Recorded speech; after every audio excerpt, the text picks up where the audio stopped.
Salut tout le monde. Aujourd'hui, dans notre balado, on va parler d'un vol. Un peu sucré. Oui, tu as bien entendu. On parle ici du vol de sirop d'érable, l'un des vols les plus incroyables de l'histoire du Québec. Alors, pourquoi voler du sirop d'érable?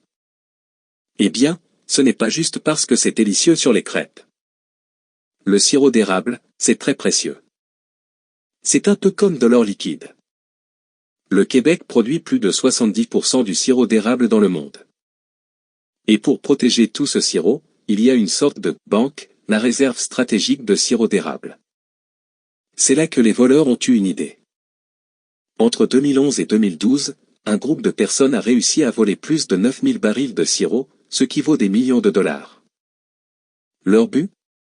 Revendre le sirop au marché noir, un peu comme s'ils trafiquaient des objets rares. Ils voulaient s'enrichir vite, en profitant d'un produit que tout le monde aime. Mais pourquoi voler, au lieu de juste vendre leur propre sirop?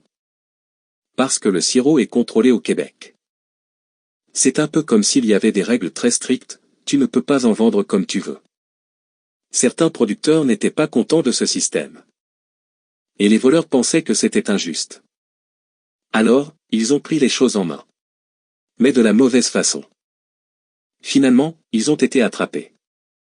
Mais cette histoire nous montre que même un produit doux comme le sirop peut mener à une grosse histoire criminelle.